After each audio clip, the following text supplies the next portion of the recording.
October 31st, 2011, informational meeting of the Sioux Falls City Council. Welcome to all of those of you in attendance here at Carnegie and those that are watching us on Channel 16 or at siouxfalls.org. We'll begin today's meeting with a staff report from Interim City Clerk Sue Roust. Thank you, Madam Chair and council members. With 1 week to go till a very major election in the city, that of course is one of our priorities. As of this afternoon, there have been 3,700 absentee ballots taken out, and we just wanted to show you a couple of spreadsheets that indicate how this relates to previous elections. If you can either look up on the screen or on your monitors, Dave Bixler has put together two spreadsheets. The first one shows the absentee voting pattern for this election compared to the two city elections last year, both of which were records. The one that is the lowest one was last year's April 13th election, and the one that's much shorter in a bright red but a little steeper, that was the 2 weeks up to the runoff election last year. The first election had about 2,200 absentee ballots. That was a record. The second one had 2,900, which was a record. The blue line is what's happened this year. First of all, absentee voting started 6 weeks before Election Day, which it never had before, but it was obvious from the beginning that the pace would be much more than previous records. So we reached the point where it didn't make any sense to compare it to past city elections. So then we began looking at the primary elections, and we show here the last four primary elections. Is that in focus, or does that need something? Autofocus. There you go. Okay, that looks better. You can see that this election is on pace much more with actually the 2004 primary, which was also the special election for U.S. Representative after Representative Janklow left office. And that one, we ended up with over 5,000 absentee ballots. We've been kind of targeting that number this time too. And so it's a tremendous number for the county auditor's office to handle. It's a lot of voters. Now, one thing that's been interesting is that the numbers have not been increasing in the last week. They've been steady, about 175 voters a day. Today at 3 o'clock they'd already had over 200, but that tells me that the numbers are fairly well under control. One good thing is that means the auditor's office feels that they can get by without hiring any more additional temporary workers. That's good for us because, of course, we pay that cost. And so they do have 2 additional full-time staff that the city will be paying for, but if they can manage this volume of absentee voting with that number, I think we're getting a great bargain. The city clerk's office staff has helped as much as we could. We packed the ballot boxes for this election, and last week we provided one person from the clerk's office every day to work at the auditor's office for a day. We thought that would help them get through the rush at the end of voter registration. It would also give the staffs of the 2 offices a chance to work together and I think build communications and good relations between the 2 offices, so I think it was beneficial in many ways. This week we will be preparing supplies for the precincts, holding 2 election schools, and a reminder that there's absentee voting this Saturday morning as well as weekdays at the county auditor's office. The most important information that we want to get out to voters right now, and that we hope the media will help us with, is the message that this is going to be a regular election where voters vote at their regular polling places. Last May we had an election center election by the Sioux Falls School District. That was a one-time election. There was a specific law put in place to allow it. This election is run under your standard rules, and we are going to send out a press release tomorrow to this effect. Also, we will have the sample ballot with the map listing all the polling places in the Argus Leader on Thursday. That map is on the city website. You can also go to the Secretary of State's website, sdsos.gov, to look up where you as an individual vote, or you can call the city clerk's office or the Minnehaha or Lincoln County auditor. So there are many ways to find out where your regular polling place is, and that's what we hope the media will help us get out this week. One other thing I wanted to report briefly on, 2 weeks ago, when we had an informational, I told you we'd had some discussions about a citywide, government-wide scanning project, and we have been doing a little more planning for that. This last week, Suette and Quanbeck and two of our IT managers and I visited with a local scanning vendor to begin to get an idea of what kind of questions we would ask, what kind of capabilities there are out there to help us with preserving our important documents.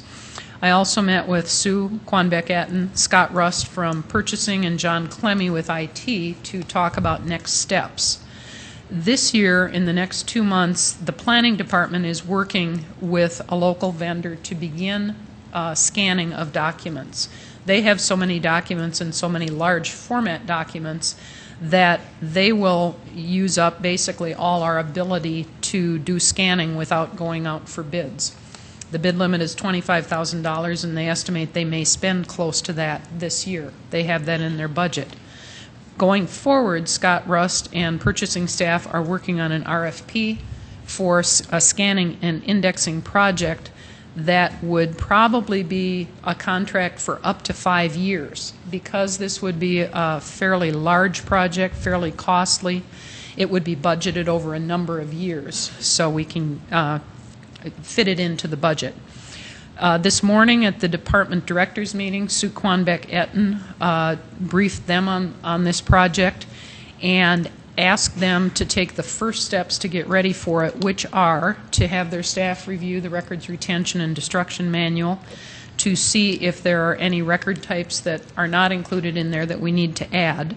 That manual was last updated in 2005, and so we want to make sure it's as up-to-date as possible. Then we are asking that staff in all the departments look at the records they have now and prepare to dispose of those that are past the retention date, so we can get a real good handle on what really needs to be scanned, because that will be essential as we issue an RFP next year to know what the scope of the project is really going to be. Because it is a multi-departmental project, Sue Quanbeck-Etten has made a request to Kendra Simmonsma that she be a part of the management of this project in her role as a project manager for the city. So those are the initial contacts we've made.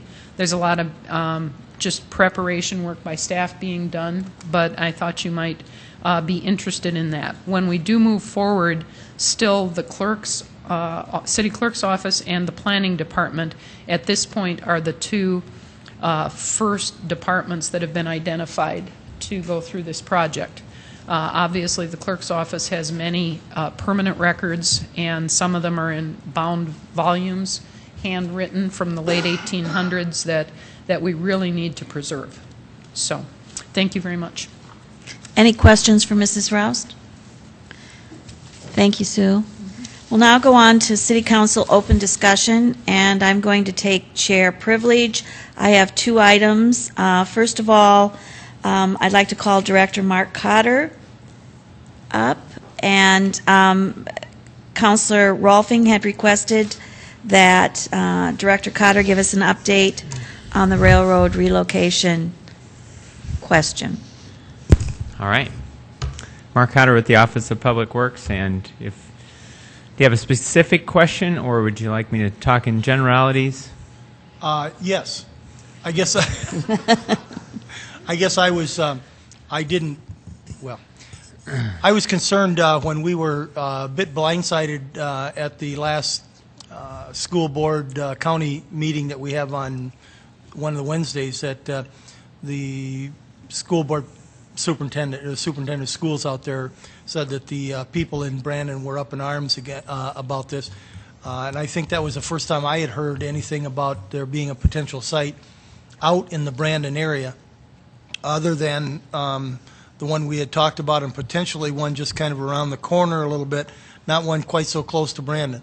And so I just wanted to be brought up to date, or where that is exactly, and where we're going from there, and what the situation is. Okay, very good. Well, of course, with identifying the rail switchyard, we have for some time really focused on two alternatives for that rail switchyard out by Timberline Road, which is immediately east of Timberline, where was the focus for probably at least 3 years. In late 2010, we started to look at another alternative, and it's been the same one that we've talked about for over a year. And so I think from a staff perspective, we were surprised at the reaction that came from Brandon, because there has been a number of communications that have happened from late 2010 up until this point, and they've been included even in our council updates here. But we always thought that everyone was fully aware of those options.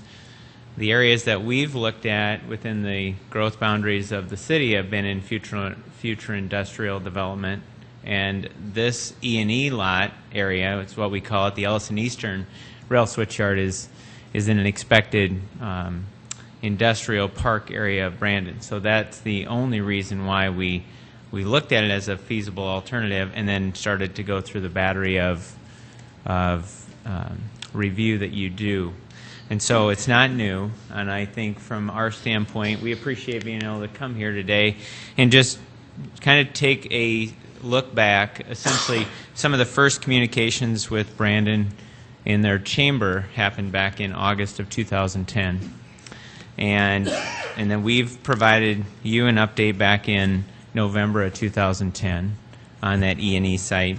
We took it to CCOG, which is the Southeastern Council of Governments group, and that's really, I think, a very effective group of many different levels of staff, all the way up to elected officials, that look at what are our transportation needs for our entire region.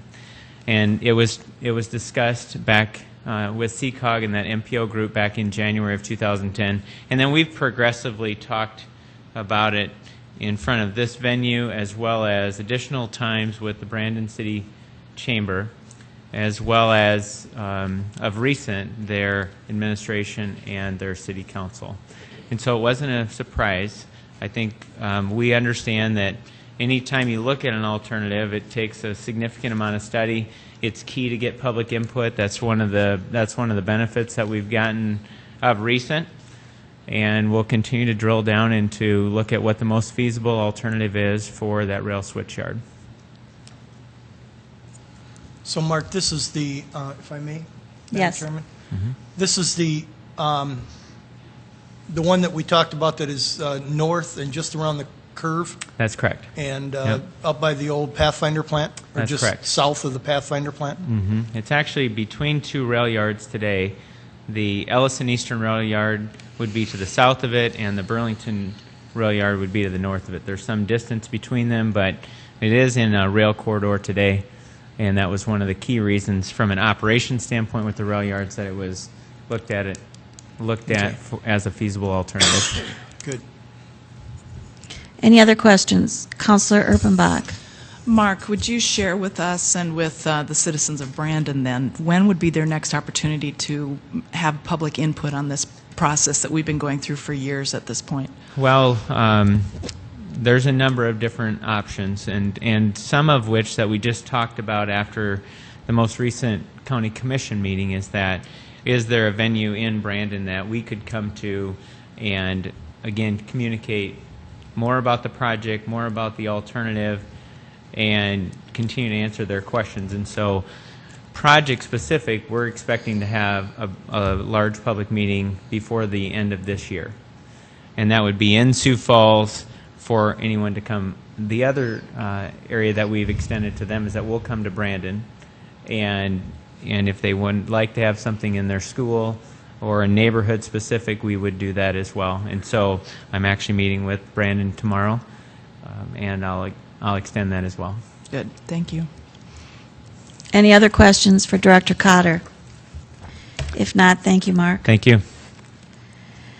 The next item I'd like to bring forward, I'm going to ask Director Mike Cooper to come forward. We have been asked to schedule a joint City Council Lincoln County meeting, and I'll let Director Cooper tell us why. Thank you. Mike Cooper, Planning and Building Services.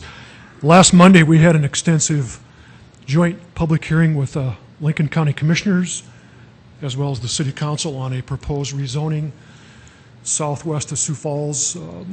We were wondering why there weren't any neighbors present, and we discovered, unfortunately, after the fact, that the property had not been properly posted. So, based on that, there's a need to go back and reschedule another public hearing between the two elected officials, elected boards. Within our joint zoning jurisdiction, the required posting is done by county staff, and it was not completed according to requirements. Now, We were not aware of that the night of the hearing. Councilor Brown. I think we had told you, Mike, we were on a bus tour that day, and we did see a sign, but it clearly was not in the correct place that day either. So it was just the signage that was not posted in the correct, on the correct parcel? Yes, there were actually two items, and I think one probably did get posted, but the other one unfortunately did not. Wow, that's So, unfortunate. yeah, it is. Okay, We thanks. apologize, it was a human error, and so we'll have to redo it again. Just wants us to jiggle it. So our action that night, do we need to rescind that, or does that, just since it's not properly posted, does that automatically rescind the action we took? I believe it automatically rescinds it because it wasn't done in accordance with the requirements Okay. for public notification. Councilor Entenmann. Did you have Forgot my something? name already, huh? No, just kidding. Is there a recommended date to reschedule? Well, as the council recalls, a few weeks ago, we determined that we were not going to hold our November or December meeting due to the holidays, as has been tradition. That would cancel the Lincoln County meeting on November 28th or Tuesday, December 27th.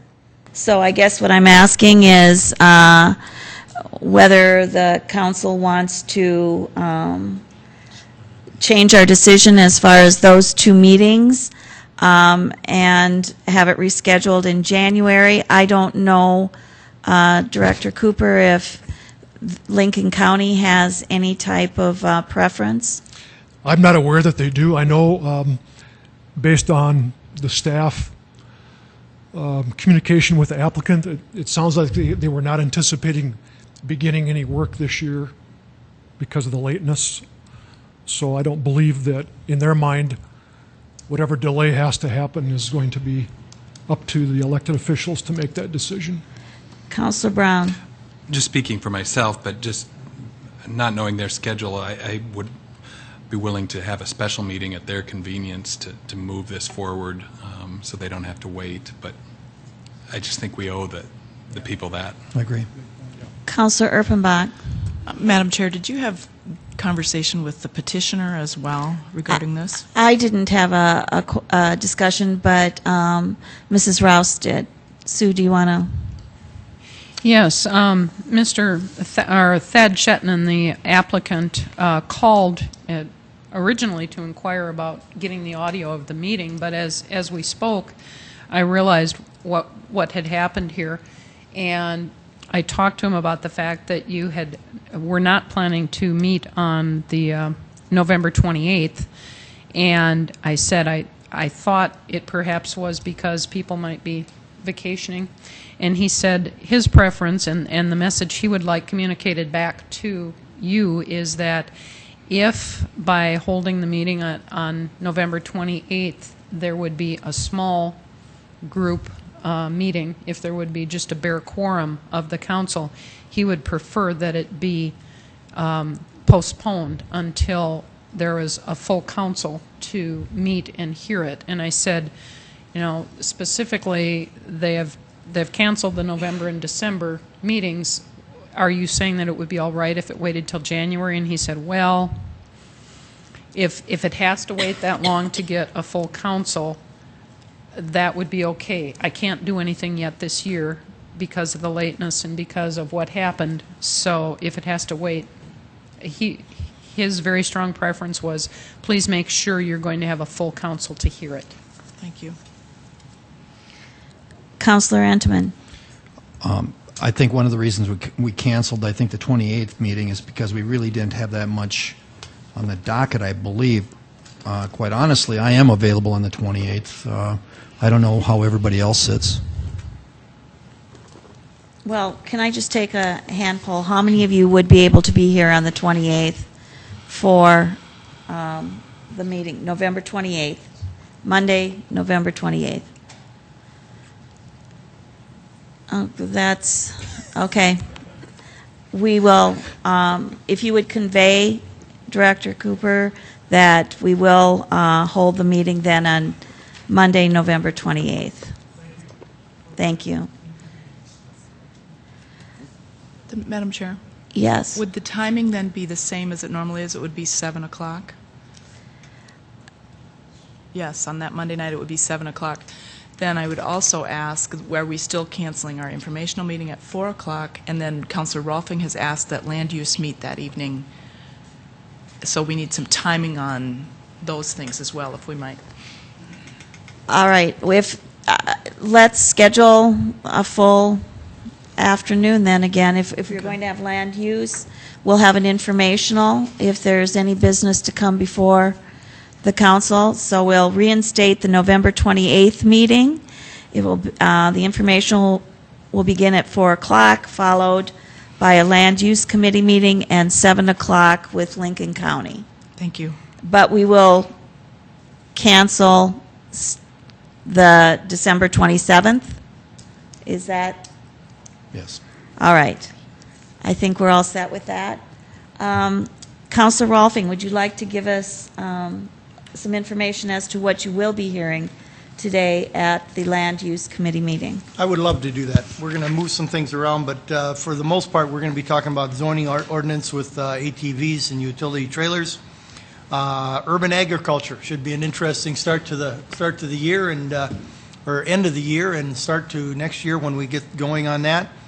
We're going to talk a little bit about updating the urban economic development and a couple other things, so we should have an interesting meeting. Thank you. Any questions for Councilor Rolfing? If not, any other City Council open discussion items? Councilor Anderson Jr.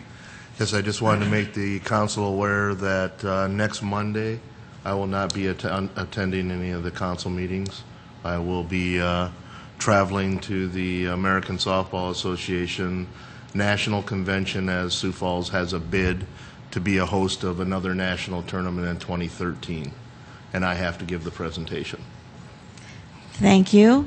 Any other council discussion items? If not, we'll go on to our presentations, and we'll call on Director Tracy Turbeck to give us the September monthly financial report. Good afternoon. Tracy Turbeck with Finance Office. In my update today, I want to address a number of the economic indicators that the Finance Office does track on a regular basis. And I think you'll find that those indicators do show that the Sioux Falls economy is gaining strength. Month by month, we continue to see ongoing improvements in our economic indicators here locally.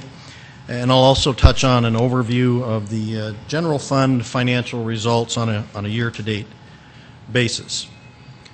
The first economic indicator that we do track that I'll review is the unemployment rate.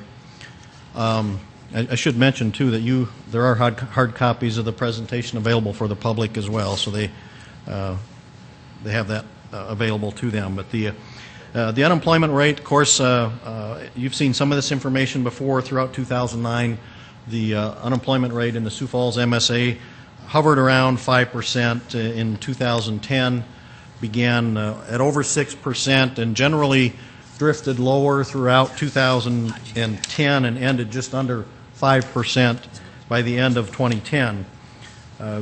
Starting out this year, we began just over 5%, and it's pretty consistently dropped each month. This last month in August, did tick up slightly to 4.5%, which is still significantly below where we were last year and the year before. Friday, the September results were posted. That's not on your chart, but the state website was updated. The September unemployment rate dropped again back to 4.1% here locally. So that's certainly a very positive indicator and stands, I think, in very stark contrast to what we see nationally with an unemployment rate that's stuck at higher than a 9% rate. The next indicator that we'll review is the volume of building permit activity for 29, 10, and 11. And on a year-to-date basis, we are running ahead of both 2009 and 2010. This has been one area that's been slower to show signs of strength, but we are seeing significant improvements over the last couple of months. 2011, we are now running ahead of both those past years. As I mentioned, in fact, the 2011 year-to-date valuation in building permits issued is up about 3.6% over a year ago. So that's, again, another very positive indicator for our local economy. Next, looking at the sales tax collections, we'll review the first penny year-to-date sales tax collections. Again, this chart includes 2009, 2010, and then year-to-date 2011. The blue line represents 2009. As you can see, as we all recall, that was a kind of a down year and got worse as the year went on. We saw significant improvements in 2010, which is the red line. In 2010, by the end of the year, we had experienced growth of about 3.8%. In 2011, which is the green line, we're seeing that continually improve pretty much from the beginning of the year. We're now at about a 2.3% increase on a year-to-date basis. As I've pointed out to you in the past, however, that year-to-date number on this accrual basis is skewed downward because of a significant audit adjustment that we saw in June. So the next chart kind of filters some of those things out that, like these audit adjustments, that would give us a clearer picture really of what the current retail economy is doing. And that's the sales tax collections without the audits. This is on a 12-month rolling basis. It does, as I mentioned, it does filter out those audit adjustments that we see that may come in a year or 2 or 3 years after the audits or after the period that's being audited. So it is, I believe, a clearer, truer picture of what's happening today in our local economy. And this has continued to improve since September of last fall. It moved into positive growth territory on a 12-month rolling basis. And we can see that today, or as of the end of September, we're looking at a 5.2% rolling growth rate, which is certainly a very respectable level of economic growth here in our retail economy. Lastly, I'll touch on the general fund financial results. Both charts here are for the general fund that reflect year-to-date revenue and expenditure data. On the revenue side, we are seeing actual revenues through September at 74% of budget. Of course, through September means we've 75% of the year has lapsed, so we're really very much on target with that. I should mention that 74% of revenue does account for adjusting property taxes to an accrual basis because they come in only twice a year. That does tend to skew the numbers, so making that adjustment, we're at 74% of our budget. We continue to see, as I mentioned a minute ago, steady growth in our sales tax receipts. In fact, we've had 6 consecutive months now with a year-to-date growth that's been in excess of 4%. September was a particularly good month that helped boost those numbers, and it's was one of the best months that we've seen in some time. On the expenditure side of the ledger, we're at 71% of budget with expended with 75% of the year lapsed, so we are on target overall for the budget to meet our expectations. In summary, I would just say that despite the concerns that we see every night expressed on the national media about the economy on a national basis, that the Sioux Falls economy is good and it's getting better. We've seen solid growth, continue to see solid growth in our sales tax receipts. We see improving building permit activity, and we see unemployment at less than half of the national rate. So it's plenty of reason to be optimistic about what's happening here locally and with our local economy. So with that, I would attempt to answer any questions you may have. Any questions for Director Turbeck? If not... Thank you. Thank you. Is there any other business to be brought before this council? If not, I will adjourn this meeting. We'll start in 5 minutes. The Land Use Committee meeting will start in 5 minutes.